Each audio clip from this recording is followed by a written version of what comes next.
পরীক্ষা পদ্ধতিতে অনিয়ম এবং পুরো শিক্ষা ব্যবস্থাতে যে দুর্নীতি, প্রশ্ন ফাঁস, জালিয়াতি যে চলছে, তার বিরুদ্ধে ছাত্ররা নৈতিকভাবেই রাজপথে গণতান্ত্রিক অধিকার প্রয়োগ করার জন্য তারা রাজপথে নেমেছিল। তো তারা যখন রাজপথে নামছিল বা নেমেছিল, ঠিক সেই সময়টাতে বিজেপি সরকারের পুলিশ বা নরেন্দ্র মোদী সরকারের পুলিশ সেখানে ছাত্রদের সঙ্গে অতিরিক্ত বল প্রয়োগ করে। লাঠিচার্জ, টিয়ারশেল, তারপরে গরম পানি ছেটানো এবং অশ্লীল অঙ্গভঙ্গি সহ যারা ছাত্র কিংবা ছাত্রী তাদের গোপন অঙ্গে পুলিশের লাঠি দিয়ে আঘাত করার মতো দৃষ্টিকটু এবং গর্হিত কর্মকাণ্ড ঘটতে থাকে। এবং আপনারা জানেন যে নরেন্দ্র মোদী সরকার এই মুহূর্তে পৃথিবীর সবচেয়ে শক্তিশালী একটি সরকার। দেশের সকল মিডিয়া ঠিক বাংলাদেশে যেভাবে শেখ হাসিনার অবস্থা হয়েছিল ঠিক ওইরকম অবস্থা ভারতবর্ষে, এবং তিনি যে ক্ষমতা ভোগ করছেন ঠিক সেই ক্ষমতা সম্ভবত সম্রাট আকবর বা আওরঙ্গজেবেরও এরকম একছত্র ক্ষমতা ছিল না। একেবারে বাংলা থেকে গুজরাট, গুজরাট থেকে বিহার, বিহার থেকে আসাম, আসাম থেকে মণিপুর, একেবারে মণিপুর থেকে কাশ্মীর, সব জায়গাতে বিজেপি, নরেন্দ্র মোদী, অমিত শাহ, রাজনাথ সিং এদের রাজত্ব। ফলে তাদের নিজস্ব গদি মিডিয়া হয়ে গেছে, নিজস্ব পুলিশ বাহিনী, এমনকি সেনাবাহিনী, এমনকি বিচার বিভাগও একেবারে হুবহু বাংলাদেশের মতো সেখানে করা হয়েছে।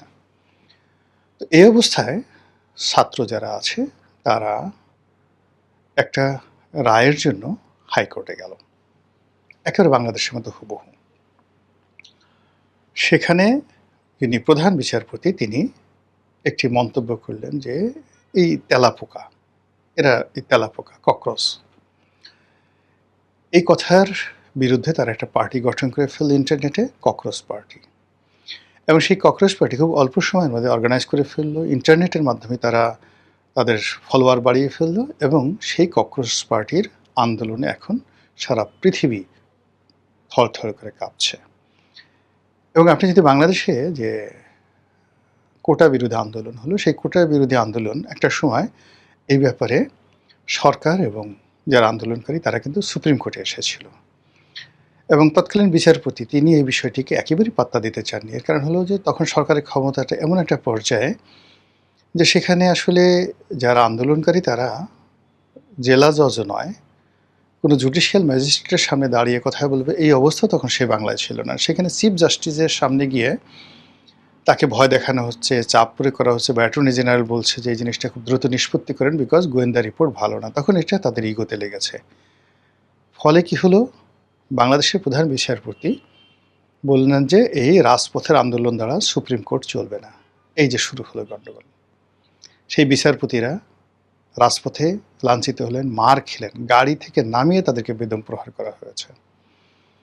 তারপরে যা কিছু ঘটেছে পুরো এখন তো মানে আপনি এটা কল্পনাই করা যায় না। ঠিক সেম ঘটনা ভারতে ঘটবে কি ঘটবে না সেটা হয়তো আরও ২-১ দিনে বোঝা যাবে। এখন এই যে ভারতের যে ককরোচ পার্টি, তাদের প্রধান যে দাবি, প্রধান তিনটি দাবি। ১ নম্বর দাবি হলো শিক্ষামন্ত্রীকে পদত্যাগ করতে হবে। শিক্ষামন্ত্রীর নাম ধর্মেন্দ্র। দ্বিতীয় তাদের দাবি যে এই সময়টিতে যে সকল আন্দোলনকারীর বিরুদ্ধে সারা ভারতবর্ষে মামলা মোকদ্দমা হয়েছে, সেই মামলা মোকদ্দমা প্রত্যাহার করতে হবে। আর ৩ নম্বর হলো যে এই সময়টিতে যারা ক্ষতিগ্রস্ত হয়েছে, অঙ্গহানি হয়েছে, হয়তো কেউ মারা গেছেন, তাদের দায় দায়িত্ব রাষ্ট্রকে বহন করতে হবে। তো প্রথম যে দাবিটি, এটি নিয়ে সরকার গড়িমসি করেছে, কিন্তু আজকে আমি যখন ভিডিও করছি শনিবার দিন সন্ধ্যার সময়, ঠিক সেই সময় খবর হলো শিক্ষামন্ত্রী পদত্যাগ করেছেন। এরপর বাকি দুটো দাবিও মেনে নেওয়া হয়েছে। তার আগে তাদের এই দাবি যে মেনে নেওয়া হবে সেটা শুক্রবার দিন রাতে জনাব নরেন্দ্র মোদী তিনি তার যে সোশ্যাল প্ল্যাটফর্ম সেখানে এসে একটি বক্তব্য দিয়েছেন, সম্ভবত ৩০ থেকে ৩৫ সেকেন্ডের একটি বক্তব্য, এবং এটি সাম্প্রতিক সোশ্যাল মিডিয়াতে এতটা ভাইরাল হয়ে পড়েছে যে সোশ্যাল মিডিয়া তৈরি হওয়ার পরে এত মানুষ লাইক, কমেন্ট, শেয়ার এবং এটাকে নিয়ে যে একটা ভাইব তৈরি হয়েছে, এটা কখনো হয়নি। মানে সারা দুনিয়াতে সোশ্যাল মিডিয়াতে সবচাইতে এই নরেন্দ্র মোদীর বক্তব্যটি ভাইরাল হয়েছে। যারা নরেন্দ্র মোদীর ভক্ত তাদের বক্তব্য হলো যে দেখো, দেখো, দেখো রাজনীতি করে কিভাবে। একটা বক্তব্য উনি এ যাবৎকালে ২ টো বক্তব্য দিয়েছেন। এটা হলো ২য় বক্তব্য, এর আগে আরেকটি বক্তব্য। এই বক্তব্য দিয়ে ভারতের সমস্ত রাজনীতির কোর্স অফ অ্যাকশন পরিবর্তন করে ফেলেছেন। ফলে এই ককরোচ পার্টির যে আন্দোলন, এটা থাকলো না, নিষ্পত্তি হয়ে গেল। এই আন্দোলন আর থাকবে না। ফলে যারা নরেন্দ্র মোদীর পতন নিয়ে, সরকারের পতন নিয়ে, বিজেপির পতন নিয়ে যে সকল স্বপ্ন দেখা হয়েছিল এবং এটিকে বাংলাদেশের মতো এটি পরিণতি দেওয়ার ব্যাপারে যারা খুব আশাবাদী ছিল, তারা মাঠে মারা গেলেন। এরকম বক্তব্য এখন পর্যন্ত দিচ্ছে। অন্যদিকে যারা আন্দোলনকারী ককরোচ পার্টি, তারা এখনো পর্যন্ত ঘরে ফিরছে না। মন্ত্রীর পদত্যাগের পরেও তারা নতুন আরও ২টো শর্ত যুক্ত করেছেন এবং ঠিক আন্দোলনের শেষ সময়টিতে বাংলাদেশের শেখ হাসিনার জামানাতে যেভাবে একের পর এক দাবি মেনে নেওয়া হচ্ছিল আর তার সাথে পাল্লা দিয়ে নতুন নতুন দাবি সংযুক্ত করা হচ্ছিল এবং শুধু দাবি সংযুক্ত করার পাশাপাশি সারা বাংলাদেশে নানা রকম কর্মকাণ্ড, সন্ত্রাসী কর্মকাণ্ড, অগ্নিকাণ্ড, হতাহত সব মিলিয়ে একটা সরকারকে তছনছ করে দেওয়ার জন্য যা যা দরকার সব করা হচ্ছিল এবং একটা সময় সরকার তার যে ধৈর্য হারিয়ে ফেলে, নির্বিচারে গুলি চালায়। তারপর তারা যে রাষ্ট্রের যে ধ্বংসযজ্ঞ, সেই ধ্বংসযজ্ঞ দেখে তারা তাদের যে খেই এটা হারিয়ে ফেলেন, সাহস হারিয়ে ফেলেন। ঠিক একই অবস্থা ভারতে ঘটতে চলেছে। ইতিমধ্যে যে সকল সেলিব্রিটি এখানে অংশগ্রহণ করেছেন, অনেকে অসুস্থ হয়ে পড়েছেন, অনেকে হাসপাতালে গেছেন। এখানে সোনম চুক, সেই যে 3 ইডিয়টসের যে আমির খান যে অভিনয় করেছিলেন, আমির খান যার চরিত্রকে তিনি সেলুলয়েডের পর্দা নিয়ে এসছেন, তো সেই সোনম ওয়াংচুক তিনি এখানে অনশনে অংশগ্রহণ করেছেন এবং সাম্প্রতিক সময় তার সেই অনশন তিনি ভঙ্গ করেছেন রাজনৈতিক নেতাদের বক্তব্যে, কিন্তু হাসপাতালে ভর্তি হওয়ার পর তাকে অনেকটা গৃহবন্দী করে রাখা হয়েছে এবং তিনি বলছেন যে এখন এই অবস্থায় থাকার চেয়ে আমাকে গ্রেপ্তার করুন, যেহেতু আমি স্বাধীন দেশের নাগরিক। এর চাইতে এখন যেভাবে হাসপাতালে আমাকে রাখা হয়েছে, এর চাইতে গৃহবন্দিত থাকা ভালো।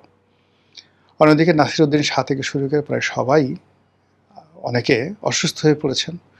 অনেক সেলিব্রিটি যারা হয়তো রাজনৈতিক উদ্দেশ্য নয়, কিন্তু শাহরুখ খানের মতো সেলিব্রিটি, তারাও কিন্তু রাজপথে এসছেন জাস্ট সেই আন্দোলনকারীদেরকে শুভেচ্ছা জানানোর জন্য।